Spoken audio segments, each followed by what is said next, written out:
Hello दोस्तों। आशा करता हूँ आप लोग बहुत ही अच्छे होंगे मेरे भाई। देखो, आज के इस लेक्चर में हम लोग डिस्कस करने जा रहे हैं पेपर फोर्थ, यानी असेसमेंट फॉर लर्निंग, अधिगम के लिए आकलन या फिर अधिगम का निर्धारण। ठीक, बहुत ही इंपॉर्टेंट लेक्चर होने वाला है, तो पूरा लेक्चर आप लोग बहुत ध्यान से देखना, ठीक है। और हाँ, जो बच्चे पहले से जुड़े हैं वो बहुत परेशान हो रहे हैं कि सर आप क्लास नहीं चला रहे हो। देखो मेरे भाई, मैंने मोस्टली मोस्टली जो चैप्टर हैं, इंपॉर्टेंट इंपॉर्टेंट जो चैप्टर हैं, उनको कवर करा दिया है। आप चैनल की प्लेलिस्ट में जाओ और एक बार लेक्चर को देखो तो सही, कितने लेक्चर हो चुके हैं। जो इम्पोर्टेंट हैं उनको मैंने करा दिया, और जो थोड़ा बहुत बचे हैं जो, तो उनको मैं धीरे धीरे करा दूंगा। तो परेशान नहीं होना, आपके एग्जाम से पहले पहले मैं आपको इतना प्रिपेयर कर दूंगा कि आप अपने जब एग्जाम दे के निकलोगे ना, तो पक्का मुस्कुराओगे। तो परेशान नहीं होना, ठीक है। चलो, देखो इसमें हम लोग आज समझेंगे फोर्थ पेपर को। अच्छा, फोर्थ पेपर में कई बच्चों को थोड़ा डाउट है, तो देखो इसमें मैंने 3 लेक्चर को अभी तक करा दिया। देखो, सबसे फर्स्ट लेक्चर में हम लोग समझे थे असेसमेंट, यानी कि मेरे भाई आकलन। उसके बाद सेकंड में इवैल्यूएशन यानी मूल्यांकन। उसके बाद जो थर्ड लेक्चर आया था ना, उसमें हम लोग समझे थे टेस्टिंग यानी परीक्षण। उसके बाद हम लोग समझे थे वेरिएबल यानी चर, यानी थर्ड लेक्चर में ही हम समझे थे वेरिएबल और टेस्ट को, ठीक है, यानी परीक्षण को। ठीक, इतने तो कंप्लीट हो चुके हैं। इसमें देखो आज का जो लेक्चर है ये थोड़ा सा लंबा लेक्चर होगा, क्योंकि इसमें हम लोग कई इंपॉर्टेंट पॉइंटों को डिस्कस करेंगे। जैसे सबसे पहले हम लोग ये डिस्कस करेंगे क्या होती है विश्वसनीयता, उसके बाद वैधता, फिर मानकता, फिर उसके बाद हम लोग कवर करेंगे उपलब्धि परीक्षण अचीवमेंट टेस्ट, उसके बाद बुद्धि को, उसके बाद व्यक्तित्व पर्सनालिटी, उसके बाद ग्रेडिंग क्या होती है, फिर समझेंगे प्राप्तांक स्कोरिंग यानी फलांक क्या होता है, उसके बाद क्वेश्चन बैंक को समझेंगे क्या होता है प्रश्न बैंक। देखो, जो लोग प्रीवियस ईयर प्रश्न देखे होंगे ना, उनको पता होगा कि हर साल क्वेश्चन बैंक पूछता ही पूछता है कि प्रश्न बैंक को थोड़ा डिफाइन करो। तो इसको हम लोग समझेंगे। देखो, इन 9 पॉइंट को अच्छे से समझ लिए तो मेरे भाई ये समझो कि आप अपने सिलेबस का 70% भाग कवर कर लोगे, और 20% भाग मैंने जो फर्स्ट लेक्चर करा दिया है वहां से आप लोग कवर करोगे, तो 90% तो यहीं से कवर हो जाएगा। 10% बचा न्यूमेरिकल, तो हो सकता है मैं न्यूमेरिकल को भी कवर कराऊं, तो परेशान नहीं होना, ठीक है। चलो सबसे पहले शुरू करते हैं विश्वसनीयता के साथ, आगे और भी चीजों को समझते रहेंगे, बातें करते रहेंगे, ठीक है। चलो मेरे भाई, सबसे पहले हम लोग ये समझते हैं क्या होती है विश्वसनीयता। ठीक, देखो, कोई भी मापन, ध्यान से सुनना, कोई भी मापन विधि उस सीमा तक विश्वसनीय होती है जिस सीमा तक वह बार बार प्रयोग करने पर भी एक से परिणाम प्रदान करे।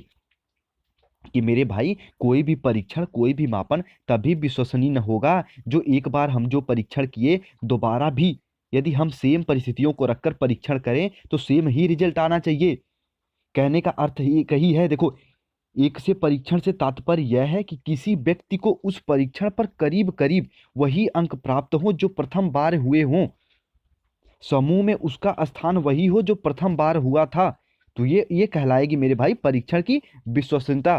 ठीक है, अभी समझ में नहीं आया ना, तो अब समझो मेरे जो मैंने इसको डिफिनेशन तैयार किया है आपके लिए भैया स्पेशली, उसको समझो क्या होती है विश्वसनीयता। ठीक है, देखो, समान परिस्थितियों में समान परिणाम देना ही मेरे भाई होता है विश्वसनीयता कहलाता है। यानी समान परिस्थितियों, कहने का अर्थ है, ध्यान से सुनो, एग्जाम्पल देके समझाने जा रहा हूँ। कोई भी व्यक्ति मान लो मेरे भाई है, कोई एक बालक है, 9th क्लास का बालक है मेरे भाई, तो क्या हुआ यदि उसका आप जो है कि परीक्षण कर रहे हो, तो यदि वो परीक्षण में, देखो आप क्या कर रहे हो, सबसे पहले 2 टाइप के क्वेश्चन रखे पहले कि ये बताओ उत्तर प्रदेश की राजधानी कहाँ है, फर्स्ट क्वेश्चन हुआ।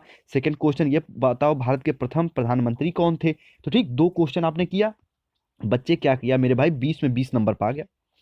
ठीक, सेकंड सेम लेवल का आप रख रहे हो, सेम लेवल का, इसमें पूछ दिए मेरे भाई हरियाणा की राजधानी बताओ, और मेरे भाई ये बताओ कि मेरे भाई की संविधान के जो कि अध्यक्ष कौन थे, प्रारूप समिति के अध्यक्ष कौन थे। 9th का बच्चा इतना तो जानेगा। तो मेरे भाई दोबारा वो क्या हुआ, फेल हो गया।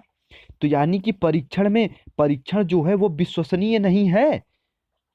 तो विश्वसनीय कब होगा, जब वो पहला 20 पाया ना, सेकंड भी उसको 15 पाना चाहिए था, 18 पाना चाहिए था, मतलब बहुत कम मार्जिन हो, कहने का ये अर्थ है, तब वो भैया परीक्षण विश्वसनीय होगा। ठीक, इस प्रकार से हम लोग विश्वसनीय को समझे ना। विश्वसनीय क्या होता है कि मेरे भाई किसी भी परीक्षण में समान परिस्थितियों में समान परिणाम देना ही विश्वसनीय कहलाता है। ठीक, इस प्रकार से समझे ना इसे। ठीक है, चलो देखो, और जो कि मेरे भाई विश्वसनीयता को ज्ञात करने के लिए कुछ विधियां हैं, जैसे पुनर्परीक्षण विधि, समांतर प्रारूप विधि, अर्थ विच्छेद विधि, उसके बाद तर्कयुक्त समानता विधि। ठीक है, देखो कभी कभी एग्जाम में कैसे पूछता है कि विश्वसनीयता को ज्ञात करने के लिए किसी एक विधि का वर्णन करो। ठीक है, ऐसे पूछ देता है। तो मेरे भाई आप सीधे सीधे लिख देता पुनर्परीक्षण विधि के अनुसार विश्वसनीयता कैसे ज्ञात करते हैं, इस तरीके से आप लोग लिख सकते हो। देखो पुनर्परीक्षण विधि क्या होती है एक बार समझ लो, बाकी मैं पीडीएफ शेयर करूंगा तो आप पढ़ लेना। पुनर्परीक्षण विधि वो होती है, आपने एक टेस्ट लिया, उसके कुछ दिनों बाद आप सेकेंड टेस्ट लोगे। ठीक, इसमें आप निकालोगे मेरे भाई कम से कम मार्जिन, कम से कम त्रुटि। यदि कम से कम त्रुटि मान लो पहले में बच्चे ने पाया 90 नंबर, 100 में से 90 नंबर मेरे भाई, और सेकंड में मेरे भाई वो पाया कि मेरे ये समझो 88 नंबर 100 में, तो ये समझोगे कि आपका जो परीक्षण है ना वो विश्वसनीय है।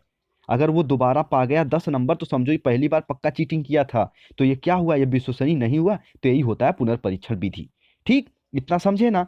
चलो अब हम लोग समझते हैं वैधता क्या होती है, प्यारे प्यारे दोस्त, वैधता को समझते हैं। ठीक है, देखो विश्वसनीयता को समझे ना, अब हम लोग समझते हैं वैधता क्या होती है। थोड़ा सा पेशेंस बनाए रखो, इसी लेक्चर से सारी टॉपिकों को मैंने कवर कर दूंगा। ठीक है, तो परेशान नहीं होना। ठीक है, चलो समझते हैं वैधता क्या होती है, वैलिडिटी क्या होती है। देखो परीक्षण का निर्माण किसी न किसी उद्देश्य को दृष्टि में रखकर किया जाता है। किसी भी परीक्षण का निर्माण, अरे भाई कोई परीक्षा लेते हो तो उसका एक उद्देश्य तो होता है।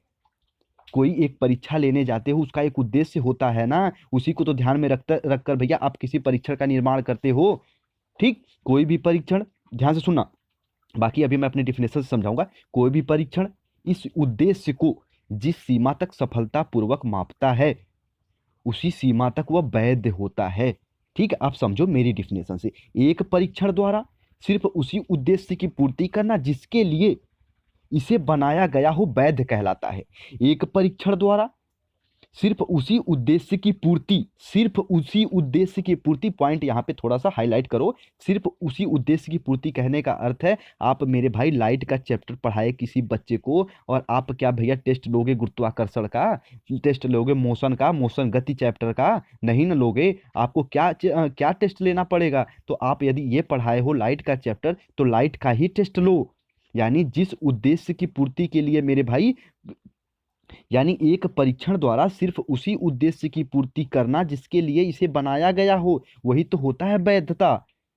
ठीक, आप लाइट के लिए मेरे भाई आपका जो है कि उद्देश्य लाइट चैप्टर पढ़ाए हो तो लाइट चैप्टर का ही आप टेस्ट लो, तो तो कहलाएगा कि परीक्षण की वैधता।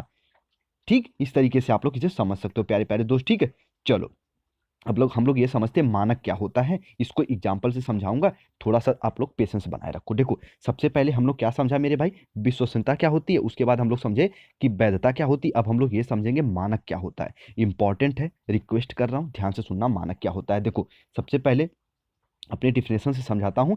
प्रत्येक परीक्षण का एक मानक होना चाहिए। कोई भी परीक्षण है ना उसका एक मानक होना चाहिए।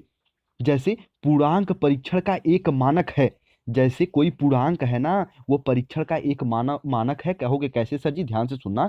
यहाँ पे मान लो एक ठो लड़का है, ध्यान से सुनना। यहाँ पे मान लो कोई एक व्यक्ति, उसके दो बच्चे हैं, एक लड़का मेरे भाई एक लड़की। अब देखो मास्टर साहब फोन किए इसको, यानी व्यक्तिया को फोन किए और बोले कि आपका बेटा 20 नंबर पाया है। ये 9th क्लास का बच्चा है और ये 10th क्लास की बच्ची है। ये बोले मेरे भाई, ध्यान से सुनना प्लीज, मानक क्लियर हो रहा है। तो ये बोले मेरे भाई टीचर साहब कि आपका बच्चा 20 नंबर पाया है। अब भाई पिताजी क्या हुए, इसको 2-3 थप्पड़ जड़ दिए कि इतना पैसा फूंक रहे हैं मेरे भाई, इंग्लिश मीडियम से पढ़ा रहे हैं, हिंदी मीडियम से पढ़ा रहे हैं, और क्या हुआ, खाली तुम 20 नंबर पाए।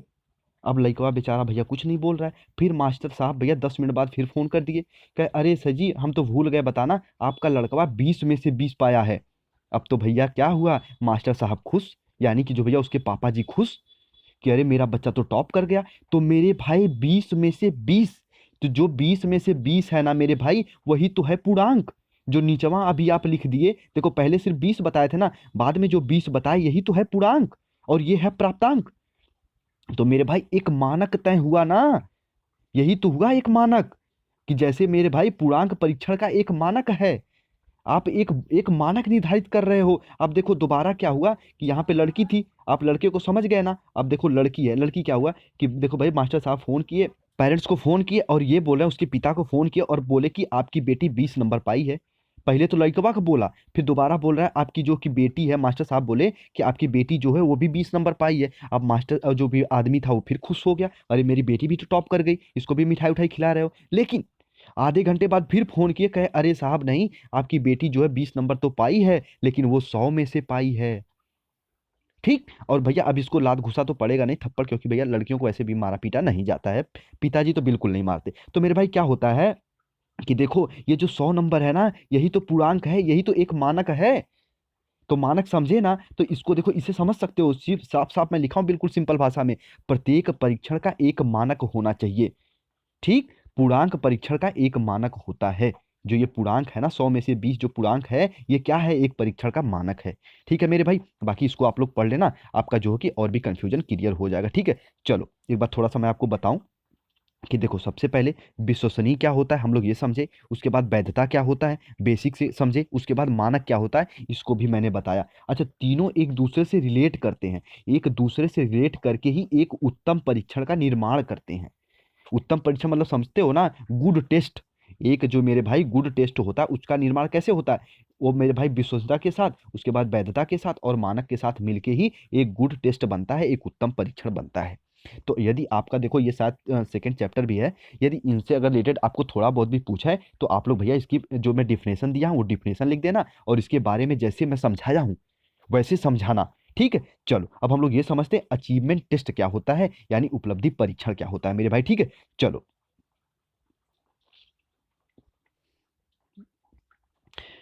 उपलब्धि परीक्षण अचीवमेंट टेस्ट इंपॉर्टेंट है मेरे भाई, ध्यान से सुन लेना, आपका कंफ्यूजन क्लियर होगा।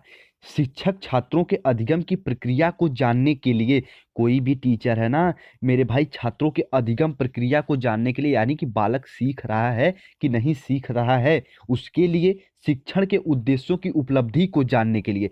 शैक्षिक उद्देश्य समझ रहे हो ना, कि मान लो वो अपने किस लैंग्वेज से पढ़ा रहा है, सिंपल से सिंपल भाषा में समझा रहा है, बालक कुछ सीख रहा है कि नहीं सीख रहा है। तो ये सब चीज जानने के लिए हम क्या करते हैं, उपलब्धि परीक्षण तैयार करते हैं, अचीवमेंट टेस्ट तैयार करते हैं, ये इसकी भूमिका हो गई। ठीक। अब समझो थोड़ा सा इसके बारे में नोट, देखो, जब एक बालक विद्यालय जाकर ज्ञान अर्जित करता है तो इसे कहते हैं उपलब्धि या अचीवमेंट कहते हैं। जो एक बालक है मान लो विद्यालय जाके जो ज्ञान अर्जित करता है, जो कुछ अधिगम करता है, उसे क्या कहते हैं, उसे कहते हैं उपलब्धि कहते हैं। तथा इस उपलब्धि के जांच करने के लिए जो परीक्षाएं ली जाती हैं, जो टेस्ट ली जाते हैं, उन्हें कहा जाता है उपलब्धि परीक्षण। ये भैया इंपॉर्टेंट है, कहीं नोट करके लिख लेना। एक बालक जब विद्यालय जाकर ज्ञान अर्जित करता है तो भैया इसे क्या कहते हैं मेरे प्यारे प्यारे दोस्त, तो इसे कहते हैं उपलब्धि। उपलब्धि की जांच करने के लिए जो परीक्षाएं ली जाती हैं उसे कहा जाता है उपलब्धि परीक्षण। इंपॉर्टेंट है, इसे ऐसे समझ लेना। ठीक है। चलो थोड़ा सा इसके बारे में बेसिक चीजें भी जानते रहो। देखो, सर्वप्रथम उपलब्धि परीक्षण के बारे में थोड़ा सा बेसिक इंट्रोडक्शन भी जानते रहो।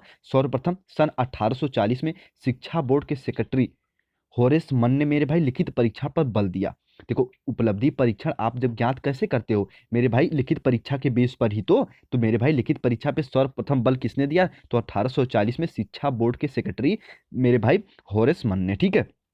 चलो, जिसके फलस्वरूप बोस्टन में इसका प्रयोग किया गया, यानी कि बोस्टन में इसका प्रयोग किया गया, ये कि यहाँ पे ये यूनिवर्सिटी थी, वहाँ पे इसका प्रयोग किया। इसकी सफलता को देखकर शिक्षाविदों व विद्वानों ने मेरे भाई क्या हुआ, इस दिशा में रुचि लेना आरंभ कर दिया। ठीक है। अमेरिकन स्कूल व कॉलेजों में लिखित परीक्षा का प्रयोग होने लगा। सर्वप्रथम लिखित परीक्षा का प्रयोग कब हुआ, तो सबसे पहले 1840 में हुआ मेरे भाई। ठीक है। उपलब्धि परीक्षण के निर्माण में भारत में भी काफी संतोषजनक कार्य हुए। ठीक है।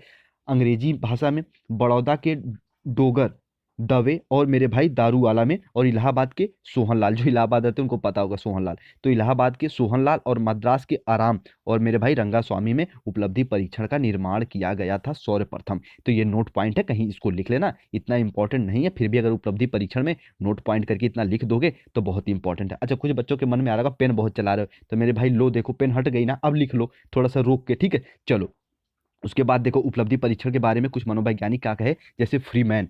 ठीक है। फिर देखो इनका नामों भी अजीब अजीब होता है, फ्रीमैन। देखो मेरे भाई, फ्रीमैन क्या कहते हैं, उपलब्धि परीक्षण वह अविकल्प है जो एक विशेष विषय या पाठ्यक्रम के विभिन्न विषयों में से मेरे भाई व्यक्ति के ज्ञान व समझ कौशल का मापन करता है। एक विशेष विषय के मेरे भाई उसका मापन कौन करता है, उपलब्धि परीक्षण करता है। देखो सुपर डीलक्स क्या कहते हैं या फिर सुपर हीरो होंडा क्या कहते हैं मेरे भाई, इनका नाम है सुपर। तो सुपर के अनुसार एक उपलब्धि या क्षमता परीक्षण ज्ञात करने के लिए प्रयोग किया जाता है। एक उपलब्धि जो है मेरे भाई क्षमता परीक्षण या ज्ञात करने के लिए प्रयोग किया जाता है। ठीक, उसके बाद देखो मेरे भाई ईबेल साहब क्या कहते हैं इसके बारे में, इंपॉर्टेंट है ईबेल साहब की जो डिफिनेशन। उपलब्धि परीक्षण वह अविकल्प है जो विद्यार्थियों के द्वारा ग्रहण किए गए ज्ञान, कुशलता या क्षमता का मापन करता है। मेरे भाई जो उपरा मनोवैज्ञानिकों कह रहे थे ना वही ईबेल भी कहते हैं, लेकिन भैया इंपॉर्टेंट है इसे देखो। कोई भी डिफिनेशन सबको लिखने की आवश्यकता नहीं है, चाहे फ्री मैन को लिख देना, चाहे सुपर को, चाहे ईबेल को, किसी एक डिफिनेशन को लिख देना कि मेरे भाई उपलब्धि परीक्षण में। ठीक है, अगर पूछ दिया उपलब्धि परीक्षण से तो देखो अगर 50 मेरे भाई सिर्फ डिफिनेशन लिख देना और थोड़ा बहुत इसके बारे में लिख देना, जैसे ये एक बालक विद्यालय जाकर ज्ञान अर्जित करता है और मेरे भाई उसको कहते हैं उपलब्धि, और जो मेरे भाई उपलब्धि को जांच करने के लिए जो परीक्षाएं ली जाती हैं उसे उपलब्धि परीक्षण कहते हैं। ठीक है प्यारे प्यारे दोस्त, इतना समझ गए ना। चलो अब देखो उपलब्धि परीक्षण के कुछ महत्व भी होते हैं, कुछ महत्व होते हैं ना, हर चीज के कुछ ना कुछ तो महत्व होते ही हैं। देखो क्या होता है कि मेरे भाई उपलब्धि के कुछ महत्व भी होते हैं। देखो क्या है सबसे इंपॉर्टेंट है मेरे भाई ना, जो मुझे थर्ड लगता है, बाकी आगे आप पढ़ लेना, लेकिन सबसे जो इंपॉर्टेंट लगता है वो है थर्ड के पेरेंट्स को, जो भी छात्र है ना उनके पेरेंट्स को मेरे भाई उनके माता पिता को रिपोर्ट देने व छात्रों की प्रगति का प्रमाण पत्र देने में सहायक होता है अचीवमेंट टेस्ट। ठीक, तो मेरे भाई एक प्रमाण पत्र देने के लिए किसका प्रयोग होता है, तो अचीवमेंट टेस्ट का प्रयोग होता है, ये इंपॉर्टेंट है मेरे भाई। ठीक है, चलो ये परीक्षण छात्रों के शैक्षिक व्यावसायिक निर्देश प्रदान करने में भी सहायक होते हैं। ये इसके कुछ इंपॉर्टेंट महत्व हैं उपलब्धि परीक्षण के, इसमें कुछ समझाना नहीं है, आप लोग इतना समझदार हो कि आप समझ सकते हो। ठीक है, चलो अब हम लोग समझते हैं बुद्धि को। इंपॉर्टेंट है ये बुद्धि, क्या होती है बुद्धि, इसको बेसिक से समझाऊंगा। बस रिक्वेस्ट है कि एक एक चीजों को समझो जो मैं एग्जाम्पल देने जा रहा हूँ। ठीक है, क्या होती है बुद्धि, तो अभी मैं इसको थोड़ा सा तुलना करके बताऊंगा। ठीक है, कंपेयर करके बताऊंगा। ये बताओ, मैं अभी आपसे पूछ दिया क्या होता है लाइट, क्या होती है प्रकाश, तो तुरंत आपका जवाब आएगा अरे सर जी लाइट वो होती है, लाइट को हम देख नहीं सकते सर जी, लेकिन लाइट एक ऊर्जा होती है, लाइट को हम महसूस कर सकते हैं, प्रकाश को हम महसूस कर सकते हैं पर देख नहीं सकते। तो मेरे भाई तब ये सुन के मैं आपसे ये कहूंगा ना मेरे भाई सेम बुद्धि भी यही है। बुद्धि को हम देख नहीं सकते, बुद्धि को हम देख नहीं सकते, बुद्धि को हम महसूस कर सकते हैं। कहोगे सर जी ये कौन सा ऊर्जा दे रही है, नहीं ऊर्जा तो नहीं दे रही है, लेकिन हमें चीजों के साथ सामंजस्य स्थापित करने की एक क्षमता दे रही है। तो बुद्धि क्या हुई, बिल्कुल लाइट की तरह दिखेगी तो नहीं, लेकिन भैया अपना प्रभाव कायम रखेगी। तो इसी को ध्यान में रखते हुए मेरे भाई कि कोई भी मनोवैज्ञानिक बुद्धि के बारे में सही सही डिफिनेशन नहीं दे पाए। जैसे इसको पढ़ो, बुद्धि के स्वरूप व मापन का व्यापक अनुसंधान क्या हुआ कार्य हुआ, उसके बाद परंतु समस्त मनोवैज्ञानिक किसी सर्वमान्य परिणाम पर नहीं पहुंच सके। ये बताओ, मैं अगर आपसे पूछ दूं क्या आप लाइट को देखे हो, तो कहोगे नहीं सर जी ये क्या पूछ रहे हो, लाइट को कौन देखा है। उसी प्रकार कोई बुद्धि को देखा होगा तो कहोगे नहीं सर जी बुद्धि कैसे देखेंगे, वो तो दिमाग में है हमारे, तो बुद्धि को नहीं देख सकते, लेकिन उसके प्रभावों को देखेंगे। अभी डिफिनेशन के थ्रू मैं बताऊंगा बुद्धि क्या होती है। ठीक, लेकिन कि मेरे भाई देखो अपनी सुविधा के अनुसार कुछ मनोवैज्ञानिक इसे तीन भागों में बांटे, बुद्धि को तीन या चार भागों में बांट के बताए कि बुद्धि आखिर होती क्या है। देखो सबसे पहले बुद्धि जो होती है वो सीखने में मेरे भाई सहायता देती है, यानी सीखने की योग्यता। ठीक, सीखने की योग्यता में देखो क्या हुआ कि सबसे पहले एक प्यारी डिफिनेशन आई बकिंघम साहब की, इनका नाम ही थोड़ा अजीब है। बकिंघम साहब क्या कहते हैं, बुद्धि सीखने की योग्यता है। आप कोई भी चीज तभी ना सीखते हो जब मेरे भाई आपके अंदर बुद्धि हो। थोड़ा सा देखो, कोई बुरा मत मानना मेरे भाई, मान लो यहाँ पे एक पागल व्यक्ति है, उसे अगर मैं अभी पियाजे बताऊं, वाइगोस्की बताऊं और उसके बाद मेरे भाई स्पीयरमैन बताऊं, तो क्या वो जानेगा, कुछ कुछ नहीं जानेगा, और ना तो मेरे भाई पत्थर चला के मार भी देगा किसी को कि ये क्या आके बड़बड़ा रहा है। लेकिन यदि कोई मेरे भाई बीएड कर रहा है उसको जाके मैं कि क्या बताऊं, कोई बीएड कर रहा है उसको जाके मैं बताऊं पियाजे के बारे में, वाइगोस्की के बारे में, स्पीयरमैन के बारे में, खुश हो जाएगा ना। तो यही तो है बुद्धि, सीखने की योग्यता। तो मेरे भाई बुद्धि किसमें है, जो मेरे भाई आप जो चीजें सीख रहे हो, तो बुद्धि क्या हुई, सीखने की योग्यता हुई। उसके बाद काल्विन साहब क्या कहते हैं, ध्यान से सुनना ये भी इंपॉर्टेंट है, एक व्यक्ति उतनी ही बुद्धि रखता है जितना कि उसने नवीन परिस्थितियों से समायोजन करके सीख लिया है या फिर सीख सकता है। एक व्यक्ति मेरे भाई तो कहते हैं ना कि जितना घूमो फिरोगे उतना ही आपको ज्ञान बढ़ेगा, तो मेरे भाई यही कहते हैं आपके काल्विन साहब। ठीक है, चलो गाल्टन साहब की भी डिफिनेशन इंपॉर्टेंट है, क्या कहते हैं, बुद्धि पहचानने तथा सीखने की शक्ति है। ये बताओ, बुद्धि के अनुसार ही तो पता करते हो ना कि ये मेरे मामा है, ये मेरे नाना है, ये मेरे दादा है, ये मेरे मौसा है, बुद्धि यही तो है बुद्धि। ठीक है, अगर ये बुद्धियां नहीं रहेगी तो पहचान पाओगे, तो बुद्धि पहचानने पहचानने और सीखने की भी योग्यता है। कौन कहते हैं? आपके प्यारे गाल्टन साहब। ठीक है, चलो उसके बाद देखो इसी के क्रम में आपके वुड्रो साहब भी कहते हैं कि मेरे भाई कि क्षमता अर्जित करने की बुद्धि एक योग्यता है, ये कहते हैं आपके वुड्रो साहब। ठीक है, चलो उसके बाद फर्स्ट क्या था मेरे भाई? बुद्धि क्या है? सीखने की योग्यता है। उसके बाद सेकंड क्या है, जो इसको कई भागों में मनोवैज्ञानिक बांटे थे, तो मेरे भाई सेकंड है समायोजन या अनुकूलन करने की योग्यता। इसको समझो, एडजस्टमेंट क्या होता है, समायोजन। देखो मेरे भाई, बुद्धि अगर आपके अंदर है ना, तभी आप किसी चीज का समायोजन या समायोजित कर सकते हो। जैसे मान लो यहाँ पे एक मेरे भाई देखो कि नीचे क्या होता है, कभी कभी देखो पहले नीचे खाना खिलाते थे, तो यहाँ पे मेरे भाई एक नीचे टाट बिछा दिया जाता था। यहाँ पे 10 लोग बैठे हैं, ध्यान से सुनना प्लीज। 10 लोग बैठे हैं और मेरे भाई इसमें जगह बिल्कुल नहीं है, तो क्या करेगा? एक व्यक्ति अचानक आ गया यहाँ पे और कहेगा भैया मुझे भी बैठा लो ताकि मैं भी साथ में खाना खा लूं। तो क्या करते हो? एडजस्ट तो करते हो। तो ये कैसे करते हो? बुद्धि है तभी तो कर रहे हो, नहीं तो क्या कहोगे? अगर बुद्धि नहीं रहेगी तो हटोगे नहीं या चुपचाप बैठे रहोगे। तो मेरे भाई समायोजन करने की शक्ति किससे आती है? बुद्धि से आती है। ठीक, इस प्रकार समझ सकते हो। काल्विन साहब इसके बारे में क्या कहते हैं? जो बुद्धि है वो वातावरण के अभियोजन की योग्यता है। वातावरण में जो चीजें घटित हो रही हैं उसके साथ आप सामंजस्य स्थापित कैसे करते हो? बुद्धि के साथ करते हो। ठीक है, चलो उसके बाद इसके बारे में बर्ड साहब क्या कहते हैं, देखो इसको समझ लो। बुद्धि अपेक्षितकृत नवीन परिस्थितियों से अभियोजन क्षमता है। जो बात ये कहते हैं वही बात स्टर्न साहब की भी कहते हैं। इसको समझो, बुद्धि जीवन की नवीन परिस्थितियों और समस्याओं के साथ अनुकूलन करने की सामान्य योग्यता है। जो मेरे भाई स्टर्न साहब क्या कहते हैं? बुद्धि जीवन की नवीन परिस्थितियों और समस्याओं के साथ अनुकूलन करने की सामान्य योग्यता है। नवीन परिस्थितियां क्या हुई मेरे भाई? ध्यान से सुनना। देखो यहाँ पे आप जा रहे हो ना, अचानक जा रहे हो ना, आपके सामने सांप आ गया, तो मेरे भाई नवीन परिस्थितियां ही तो हैं। तो आप क्या करोगे? यदि आपके अंदर बुद्धि है थोड़ा बहुत तो आप वहां से फरार हो जाओगे। तो नवीन परिस्थितियों के अनुसार अपने आप को अनुकूलित करना ही क्या है? बुद्धि है। ठीक, इस प्रकार से आप अपने आप को समझ सकते हो। ठीक है, इसके बारे में वुडवर्ड साहब क्या कहते हैं? इंपॉर्टेंट इनकी डिफिनेशन देखो, बुद्धि किसी परिस्थिति को संभालने या किसी कार्य को संपन्न करने की बौद्धिक योग्यता का प्रयोग करना ही है मेरे भाई।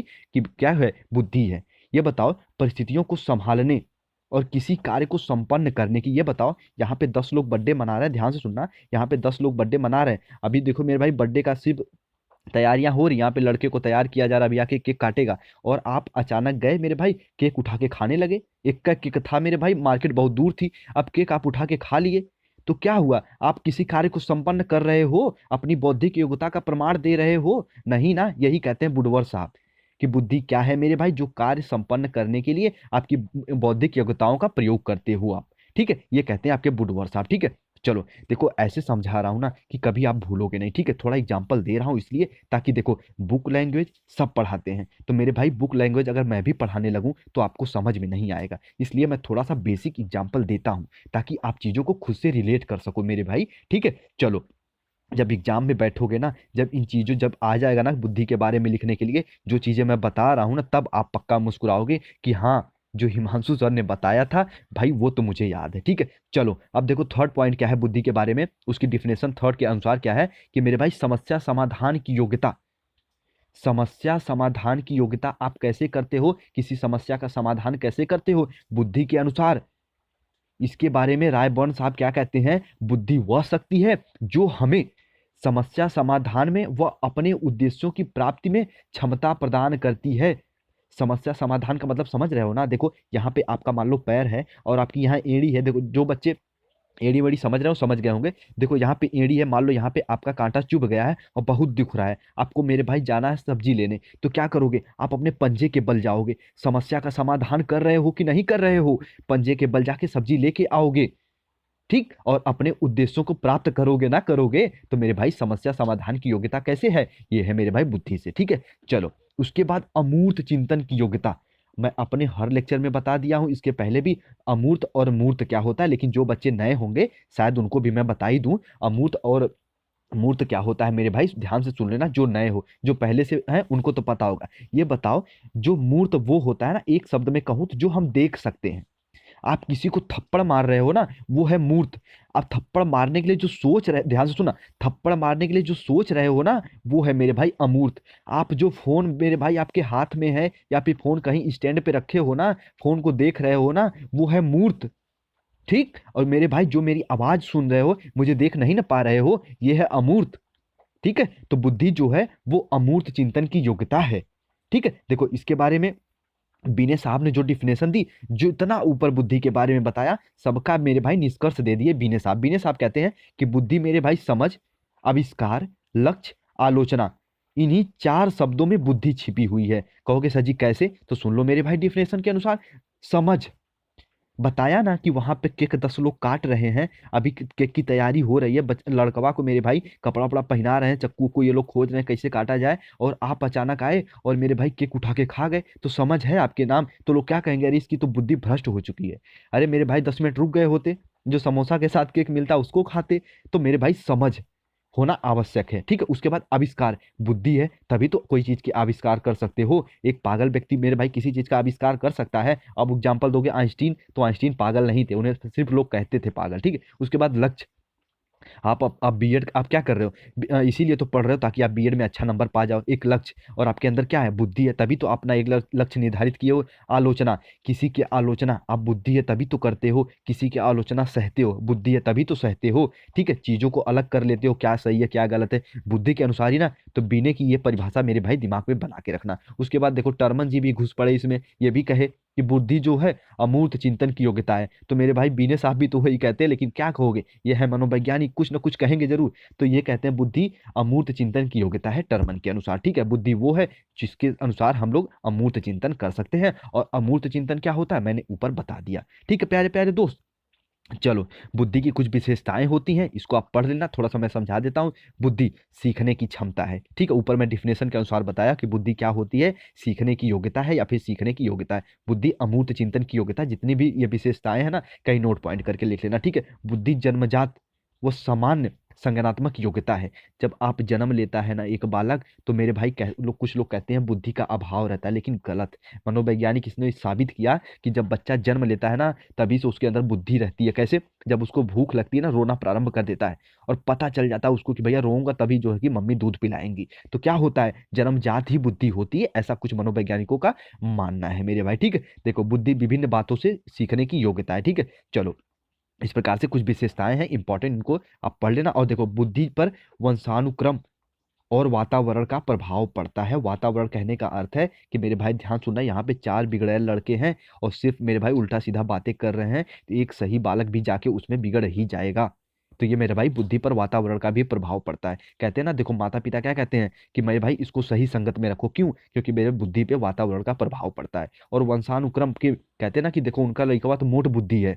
कैसे कहते हैं? ताकि उनके पिताजी भी थोड़ा मोट बुद्धि रहते हैं, तो लड़कों पे भी उसका प्रभाव पड़ता है। इस तरीके से आप लोग समझ सकते हो प्यारे प्यारे दोस्त। ठीक है, उसके बाद 10th पॉइंट इंपॉर्टेंट है, बुद्धि जो है तर्क संगत चिंतन है। तर्क संगत मतलब पता है क्या है, कि आप किसी भी चीज को सोच रहे हो तर्क के अनुसार। आप ये बताओ, आपके आपके हाथ में 10 रुपया है और आप कल्पना कर रहे हो कि भैया मैं हेलीकॉप्टर लेके अपने बाराती जाऊंगा। अरे पहले हेलीकॉप्टरवा के लिए पैसवा तो कमा लो, तब ना भैया बारात लेके जाओगे। तो इस तरीके से तर्क संगत चिंतन भी क्या है, वो है बुद्धि। ठीक है, चलो ऐसे हवा में नहीं उड़ना, ये कहती है बुद्धि। ठीक है, उसके पास उसके देखो उसके बाद क्या है मेरे भाई, उसके बाद क्या है मेरे भाई, ध्यान से सुनना। बुद्धि के प्रकार इंपॉर्टेंट है। आपके प्यारे बिल्ली वाले मैन थंडाइक साहब ने क्या बताया था कि मेरे भाई देखो 3 प्रकार बताए बुद्धि के। सबसे फर्स्ट मूर्त बुद्धि, उसके बाद अमूर्त बुद्धि, फिर सामाजिक बुद्धि। मूर्त बुद्धि, अमूर्त बुद्धि, सामाजिक बुद्धि। ठीक है, ये 3 प्रकार इन्होंने बताया था। ठीक है, इतना अपने दिमाग में बना के रखना मेरे भाई। ठीक है, चलो मूर्त बुद्धि क्या हुई मेरे भाई, जो हम सामने से किसी चीजों को कल्पना कर सके, देख सके। अमूर्त बुद्धि क्या हुई, मैंने अमूर्त चिंतन को अमूर्त अभी आगे बताया था, जो हम देख ना सके उसके बारे में जो कल्पना करते हैं। सामाजिक बुद्धि क्या हुई, जो हम समाज के साथ इंटरेक्ट होते हैं, समाज के साथ सामंजस्य स्थापित या अपने रिलेशन स्थापित करते हैं, उसको भैया होती है सामाजिक बुद्धि। ठीक है, चलो इस प्रकार से तीनों बुद्धि को भी आप लोग समझते रहना। ठीक है, चलो बुद्धि को समझाया ना, थोड़ा सा एक बार मैं चलता हूँ क्या क्या बता दिया, ताकि आपके दिमाग में भूलो ना। आप देखो सबसे पहले विश्वसनीय बताया, उसके बाद वैधता बताया, फिर मानक बताया, फिर उपलब्धि परीक्षण बताया, फिर मैंने बताया बुद्धि। देखो मेरे भाई ये पॉइंटे मैं ये भी हो सकता था कि मैं इसको देखो मेरे भाई 5 पॉइंट बताना, 5 लेक्चर लेके आता तब बताता, लेकिन नहीं, मुझे आपकी कीमती समय का बिल्कुल अंदाजा है प्यारे प्यारे दोस्त। तो मैं इसको एक ही लेक्चर में सिमेट रहा हूँ, ताकि चीज़ें और आप खुद से भी थोड़ा पढ़ सको, आपको थोड़ा टाइम मिले कि आप चीज़ों को खुद से पढ़ सको, जो मैं नोट्स दे रहा हूँ उसको आप पढ़ सको। और एक बात और, जो मैं क्वेश्चन देता हूँ आप लोगों को लिखने के लिए, लिख के मेरे भाई शेयर किया करो। इससे आपकी एक प्रैक्टिस बनेगी। देखो मेरे भाई, मैं बीएड फर्स्ट सेमेस्टर के लिए बिल्कुल फोकस हूँ, तो आप भी थोड़ा सा अपना एफर्ट लगाओ, ठीक है? तो अच्छा खासा नंबर लेके आ जाओ। तब मेरा वही पर्पज है ना, मैं हमेशा बताता हूँ कि एक या दो बच्चे ही अपना जो कि मेरे भाई की रिजल्ट शेयर कर देंगे, तो समझो द परफेक्ट स्टडी और मेरा मन बिल्कुल हैप्पी हैप्पी हो जाएगा। तो जो मैं क्वेश्चन शेयर करता हूँ उसको लिख के जरूर शेयर किया करो, ठीक है? चलो, इस प्रकार से आप लोग समझ सकते हो। 5 चीज़ों को मैंने समझा दिया: विश्वसनीय, वैधता, मानक, उपलब्धि परीक्षण और बुद्धि। अब चलते हम लोग व्यक्तित्व को समझते हैं, उसके बाद ग्रेडिंग और प्राप्तांक, फिर क्वेश्चन बैंक को समझेंगे, ठीक है? चलो मेरे भाई, चीज़ों को शुरू करते हैं। उपलब्धि परीक्षण हो ही गया, अब हम लोग इसको समझते हैं। बुद्धि भी हो गई हम लोग की। अब उसके बाद हम लोग क्या समझेंगे? व्यक्तित्व को, यानी पर्सनालिटी को, ठीक है? एक शब्द में इसको मैं कंफर्म करूंगा, हाईलाइट भी कर दिया हूं। व्यक्तित्व, पर्सनालिटी क्या होता है? व्यक्तित्व मेरे भाई सबसे पहले इसे समझ लो। देखो क्या होता है, जब व्यक्तित्व का नाम आता है, पर्सनालिटी का नाम ना, तो हम लोग बस इसे ही समझते हैं कि किसी का रंग अच्छा है, किसी का रूप अच्छा है, कद अच्छा है, तो समझ लेते हैं भैया उसकी पर्सनालिटी अच्छी है। नहीं मेरे भाई, बिल्कुल ही गलत है।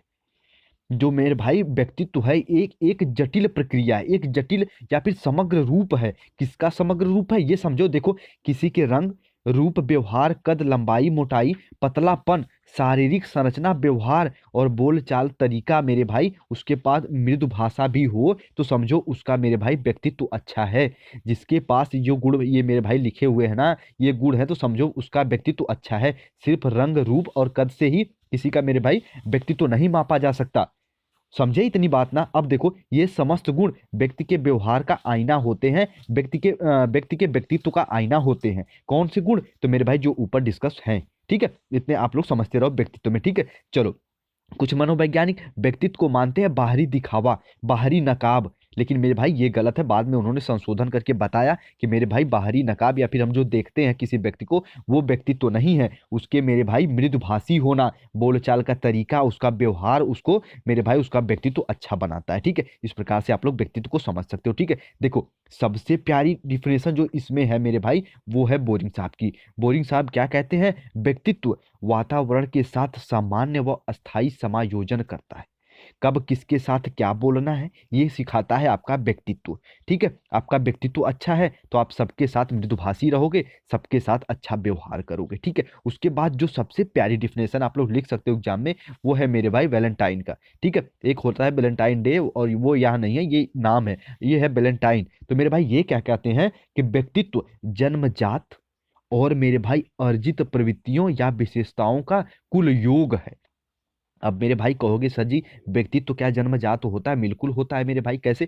कहते हैं ना कि किसी का, अगर मान लो देखो कोई टीचर है, तो उसके बच्चे जो होते हैं, अधिकतर, ये ज्यादा नहीं होता, पर अधिकतर क्या होते हैं, उसके बच्चे भी ठीक ठाक पढ़ने में रहते हैं, क्योंकि वो उस पर फोकस करता है। तो क्या हुआ कि मेरे भाई जन्मजात हुआ ना व्यक्तित्व, उसका अच्छा हुआ ना। उसके बाद अर्जित प्रवृत्तियां, मान लो कोई किसी का मेरे भाई की पिताजी टीचर नहीं, या फिर अच्छे जॉब नहीं कर रहे हैं, बस खर्चा चल जा रहा है जैसे तैसे, लेकिन उसका बच्चा क्या होता है, उसका व्यक्तित्व अच्छा होता है, बोलचाल का तरीका अच्छा होता है, तो अर्जित प्रवृत्तियां भी होती हैं व्यक्तित्व, ठीक है? इस प्रकार से समझ सकते हो इसको, ठीक है? चलो, अब कुछ विशेषताएं होती हैं व्यक्तित्व के, उसे समझ लो। जैसे देखो, आपका जो सी पॉइंट है, जो व्यक्तित्व होता है, वो मेरे भाई वंशानुक्रम और वातावरण का की संयुक्त उपज है, जो मैं ऊपर बताया था वैलेंटाइन के अनुसार, ठीक है? और एक दो हैं यहाँ पे, इसको आप लोग पढ़ लेना, ठीक है मेरे भाई? चलो, व्यक्तित्व देखो, अब देखो सबसे इंपॉर्टेंट आता है, बिल्कुल एग्जाम्पल देके समझाऊंगा प्यारे प्यारे दोस्त, कभी नहीं भूलोगे। देखो, टेट और सी टेट में भी कभी कभी पूछ देता है कि मेरे भाई ईद, अहम और मेरे भाई परम अहम, यानी ईद, ईगो और सुपर ईगो को थोड़ा सा बताओ क्या होता है ये, ठीक है? इनसे क्वेश्चंस भी आते हैं, और आपके टेट में भी, और यहाँ पे बीएड फर्स्ट सेमेस्टर में भी आपके क्या है, क्वेश्चंस आते ही आते हैं, ठीक है? कभी कभी देखो, व्यक्तित्व की रचना फ्रायड के अनुसार 3 स्तरों में होती। कौन कौन से? ईद, उसके बाद मेरे भाई अहम, और उसके बाद परम अहम। ईद, ईगो और सुपर ईगो में, ठीक है? अब देखो, इसको तो आप लोग पढ़ ही लोगे, मुझे इतनी उम्मीद है, लेकिन अब मैं जो एग्जाम्पल देके जा रहा हूँ बताने ना, वो नहीं भूलोगे। देखो, क्या है कि सबसे पहले मेरे भाई, कि आप कहीं किसी दुकान पे गए और 20 रुपए का सौदा लिए, 20 रुपए की मान लो चीनी लिए।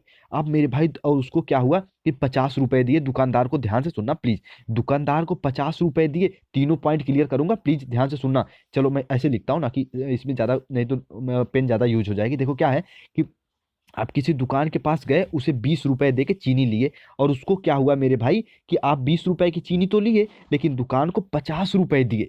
दुकानदार को आप 50 रुपए दिए चीनी के लिए, ठीक है, और दुकानदार मेरे भाई क्या किया, आपको मेरे भाई 80 रुपए लौटा दिया। उसको लौटाना कितना था मेरे भाई, 30 रुपए। आप 50 ही तो दिए थे, 20 की चीनियां ले लिए थे, लेकिन वो लौटाया कितना, 80। वो लौटाया मेरे भाई आपको 80 पैसे ज्यादा लौटाया ना। अब क्या करोगे आप, ध्यान से सुनना। पहला ईद में क्या करोगे मेरे भाई, आप क्या करोगे, जो उसका एक्स्ट्रा पैसा दिया था ना उसको लेके फरार होने के लिए सोचोगे कि भाई आपका तो बल्ले बल्ले हो गया, सिर्फ और सिर्फ अपने सुख के बारे में सोचोगे, ईद के बारे में पैसा लेके गोल होने के लिए सोचोगे। अब मेरे भाई अहम में क्या करोगे ना, थोड़ा सा मेरे भाई दिमाग लगाओगे। क्या लगाओगे, दिमाग। ये स्टेज होती है, तीनों एक साथ नहीं होते, ये अलग अलग स्टेज में होते हैं, ठीक है। अब अहम में क्या करोगे, ये दिमाग लगाओगे कि मैं पैसा लेके जाऊं या ना जाऊं, पैसा लेके रहूं या ना रहूं, वो देख तो नहीं रहा है, वो बुलाएगा तो नहीं, ये किस में आएगा, अहम में आएगा। अब परम अहम में क्या आएगा, जैसे ही वो आपको एक्स्ट्रा पैसे दिए आप तुरंत उसको लौटा दिए, बोले अंकल जी आपने एक्स्ट्रा पैसा दिया, क्यों, क्योंकि मेरे भाई इसमें नैतिकता का भी विकास हो जाता है परम अहम में। आपको पता है यदि आप पकड़े गए ना तो समाज में आपकी बुराई होगी। कहते हैं ना, एक तो भोजपुरिया में चलता है उदाहरण, क्या कि भैया बद अच्छा बदनाम बुरा, ठीक, तो बद अच्छा बदनाम बुरा, यदि अगर समाज में निंदित हो गए तो मेरे भाई बहुत बुराई है। तो ये है परम अहम। ये एग्जाम्पल जो दिया हूँ ये मेरे भाई तीनों का समग्र रूप है। बाकी इन चीजों को आप लोग पढ़ लेना मेरे भाई, ठीक है। देखो क्या हुआ परम अहम में, कि यह मेरे भाई नैतिक पक्ष परम अहम कहलाता है। नैतिक पक्ष परम अहम में क्या होता है, सुपर ईगो में नैतिक पक्ष मेरे भाई विकास हो जाता है, ठीक है। इस प्रकार से आप लोग इसे समझ सकते हो मेरे भाई, ठीक है। चलो अब हम लोग थोड़ा सा ये समझ लेते हैं ग्रेडिंग क्या होती है। चलो अब समझते हैं हम लोग ग्रेडिंग। ग्रेडिंग क्या होती है, ध्यान से सुन लेना। एक शब्दों में बताना चाहूंगा, ग्रेडिंग में हम किसी मात्रा का प्रयोग नहीं करते, किसी नंबर का प्रयोग नहीं करते, बल्कि किसी अक्षर का प्रयोग करते, ये होता है ग्रेडिंग। जैसे कोई बच्चा मेरे भाई मान लो वो 100 से 90 के बीच में, कई बच्चे ने नंबर पाया है, 10-15 बच्चे जो भी हैं वो 100 से 90 के बीच में नंबर पाए हैं, तो आप सिर्फ इतना कह दोगे कि ये ए ग्रेड है। और कोई बच्चा 90 से लेके अगर मेरे भाई मान लो 80 नंबर के बीच पाया तो आप कह दोगे बी ग्रेड है। तो मेरे भाई ग्रेडिंग में क्या करते हो, कोई अक्षर देते हो तो ना कि कोई नंबर देते हो, ठीक है। और हाँ ग्रेडिंग के कुछ डिसएडवांटेज भी हैं, जैसे ये बताओ कि कोई बच्चा 100 नंबर भी पाया और कोई बच्चा 90 नंबर पाया, दोनों को एक बराबर ए ग्रेड दे दिए, तो इसका ये डिसएडवांटेज भी है, इसका ये हानि है, क्योंकि मेरे भाई 90 और 100 दोनों तो बराबर ही हो गए ना, इसीलिए ग्रेडिंग का प्रयोग हम लोग बहुत कम करते हैं, ठीक है। ये होगा ग्रेडिंग प्रणाली, ठीक है। अब देखो सतत आंतरिक आकलन का अर्थ, ये इंपॉर्टेंट है मेरे भाई, पूछ लेता है सतत आंतरिक आकलन को थोड़ा सा डिफाइन करो। तो क्या होता है ना सतत आंतरिक आकलन, देखो यहाँ समझो कि सतत जो आकलन होता है मेरे भाई कक्षा में छात्रों द्वारा प्रयुक्त की जाती है। कि मेरे भाई सतत आंतरिक आकलन जो होता है ना, ये सिर्फ और सिर्फ जो आप टीचिंग चल रही है, जो आपके सर सिखा रहे हैं ना, उसके बाद जो तुरंत लगातार के लगातार मेरे भाई की आकलन कर रहे हैं, वही होता है सतत, जो लगातार चलता रहे, ठीक है, जिससे छात्रों के ज्ञान और बुद्धि कौशल की योग्यता का मूल्यांकन लगातार होता रहे, वही है मेरे भाई सतत आंतरिक आकलन। जो कुछ पढ़ाए हो उसका तुरंत आप मूल्यांकन या आकलन भी करते हो कि जो आप पढ़ा रहे हो बच्चा सीखा या नहीं सीखा, तुरंत के तुरंत, ठीक है। चलो अब देखो सेकंड समझ लो, प्राप्तांक क्या होते हैं, छोटे छोटे इंपॉर्टेंट टॉपिक हैं, इंपॉर्टेंट है, लेकिन प्राप्तांक क्या होते हैं, स्कोरिंग क्या होती है। देखो इसको एक शब्द में कहना चाहूँ ना तो मेरे भाई किसी मानसिक परीक्षण में प्राप्तांक एक संख्यात्मक परीक्षण है, ठीक है। ग्रेडिंग में क्या दिया, आप क्या दे रहे थे, ए बी सी डी दे रहे थे ना, इसमें ए बी सी डी नहीं देके नंबर दोगे। जैसे आप क्या होता है कि 100 में मेरे भाई कि बच्चा ने 80 नंबर पाया, 120 में बच्चा ने 100 नंबर पाया, तो क्या होता है इसमें हम लोग नंबर का प्रयोग करते हैं, ठीक है मेरे भाई, ये हो गया प्राप्तांक। अब देखो इंपॉर्टेंट आता है क्वेश्चन बैंक। प्रश्न बैंक हमेशा पूछता है कि प्रश्न बैंक क्या होता है। तो मेरे भाई एक शब्दों में अगर हम लोग इसे कहना चाहें ना कि प्रश्न बैंक क्या होता है मेरे भाई, तो इसे समझ सकते हो कि ये एक, कि मेरे भाई प्रश्न बैंक जैसा कि नाम से स्पष्ट हो सकता है, इस प्रकार का बैंक या कोषागार जहां विभिन्न विषयों के मूल्यांकन संबंधी विविध प्रश्नों का अमूल्य संग्रह होता है। आप परीक्षा लेने जाते हो ना तो जिसमें मेरे भाई जो कॉपियां देते हो उसमें कई प्रश्न रहते हैं ना, वही तो है प्रश्न बैंक, ठीक है। इस प्रकार से प्रश्न बैंक को आप लोग समझ सकते हो, हमेशा एग्जाम में पूछता है मेरे भाई। और हाँ, प्रश्न बैंक को बनाते समय कुछ इंपॉर्टेंट पॉइंटें भी ध्यान में रखी जाती हैं। प्रश्न बैंक को बनाते समय कुछ पॉइंटों को दिमाग में रखना चाहिए। जैसे फर्स्ट क्या है, पुस्तक का ब्लॉक, सेक्शन, पाठ या इकाई संख्या, ठीक है। आप कहाँ से प्रश्न आप पढ़ा रहे हो, लाइट चैप्टर, तो मेरे भाई ये बताओ गुरुत्वाकर्षण से नहीं ना बनाओगे मेरे भाई प्रश्न। तो इस प्रकार से ये दो की पाठ और इकाई संख्या भी ध्यान रखना चाहिए। प्रश्नों के प्रकार, प्रश्नों के प्रकार पे भी ध्यान देना चाहिए, ठीक है। आप वस्तुनिष्ठ प्रयोग कर रहे हो या फिर मेरे भाई कंप्रीहेंसिव लिखना का प्रयोग कर रहे हो, ये प्रश्नों के प्रकार में आ जाएंगे। औसत बुद्धि के परीक्षार्थियों के लिए कठिनाई स्तर का जानना, ठीक है, ये बताओ कि यदि बच्चों का थोड़ा सा निम्न स्तर है, अभी चीज़ें नहीं सीख रहे हैं, उनको हाई लेवल का क्वेश्चन दोगे तो डिमोटिवेट हो जाएंगे ना। तो ये भी चीज़ें ध्यान में रख के प्रश्न प्रश्न को तैयार करना चाहिए। अधिकतम अंक, ज़्यादा से ज़्यादा अंक बच्चों को दो, क्योंकि बच्चे थोड़ा सा मोटिवेट हों और अच्छे मेरे भाई रिजल्ट को ला सकें। ठीक है, इस प्रकार से प्रश्न बैंक को कैसे तैयार करते हैं उस प्रकार से आप लोग समझ सकते हो। ठीक है मेरे भाई, चलो देखो एक बार मैं थोड़ा सा इसको बता दूं कि मैं कौन कौन से टॉपिक को यहाँ पे डिस्कस किया हूँ। आपको बता दूं, देखो काफ़ी लेक्चर लंबा हो गया, लेकिन मेरे भाई काफ़ी चीज़ें आपको क्लियर भी हो गई। चलो एक बार मैं आपका रिवीजन करा देता हूँ कि हम लोग क्या क्या पढ़े हैं मेरे भाई। देखो सबसे पहले हम लोग समझे विश्वसनीय क्या होता है, ठीक है, उसके बाद वैधता क्या होता है, उसके बाद हम लोग समझे मानक क्या होता है, उसके बाद उपलब्धि परीक्षण और फिर बुद्धि, फिर व्यक्तित्व, फिर ग्रेडिंग और मेरे भाई प्राप्तांक, और उसके बाद हम लोग क्वेश्चन बैंक। इतने इंपॉर्टेंट है ना मेरे भाई कि यदि आप लोग इसे अच्छे से कवर कर लिए तो समझो अपने सिलेबस का मेरे भाई 70% भाग यहीं से कवर कर लोगे और बचा 20% भाग। तो जो इसके पहले 3 लेक्चर हो गए हैं उनको आप लोग जाके कवर करो, चैनल की प्लेलिस्ट में जाके सारे लेक्चर को देखो एक बार। जो लोग नए हो, जो लोग पहले से हो, तो मुझे उम्मीद है आप सभी लोग देख लिए होंगे। ठीक है, और हाँ परेशान ना हो, थोड़ा कुछ चीज़ें अपने से भी पढ़ो और बाकी जो कुछ बचे हुए लेक्चर हैं मैं जल्दी उसको मैं कवर करा दूंगा। ठीक है, और हाँ मेरे भाई रही बात अब इम्पॉर्टेंट कि यदि आप लोग चैनल पर नए हो तो कहने की आवश्यकता नहीं होनी चाहिए, सभी लोग चैनल को सब्सक्राइब करके जुड़ जाओ मेरे भाई। ठीक है, यदि क्लास अच्छी लग रही हो तो। ठीक है, चलो उसके बाद आपके मन में कोई भी डाउट, कोई भी कंफ्यूजन है तो आप लोग बेहिचक मुझे इंस्टाग्राम पे जुड़ के पूछ सकते हो मेरे भाई। ठीक है, और हाँ इसका पीडीएफ आप जाके टेलीग्राम चैनल से ज्वाइन करके ले लो, डिस्क्रिप्शन में सारी लिंक दी हुई है। ठीक है, और हाँ चैनल की प्लेलिस्ट में जाओ और सारे लेक्चर को देखो। जो लोग नए हैं, पेपर फर्स्ट के काफ़ी लेक्चर हो चुके हैं, पेपर सेकंड और पेपर थर्ड के भी अच्छे अच्छे लेक्चर में जो इंपॉर्टेंट है उनको कवर करा दिया है। और हाँ इंपॉर्टेंट क्वेश्चन भी पेपर फर्स्ट में मैंने डिस्कस कर दिया है और बाकी जो पेपर है उनके इंपॉर्टेंट क्वेश्चन जल्दी ही डिस्कस करूंगा। ठीक है, चलो अपना ख्याल रखो, मुस्कुराते रहो और हाँ चैनल को सब्सक्राइब करते रहो और अच्छा लगे तो अपने दोस्तों के साथ शेयर भी करते रहो। ठीक है, चलो मेरे भाई मिलते जल्दी अपनी अगली क्लास में, तब तक अपना ख्याल रखो, मुस्कुराते रहो। ठीक है, चलो।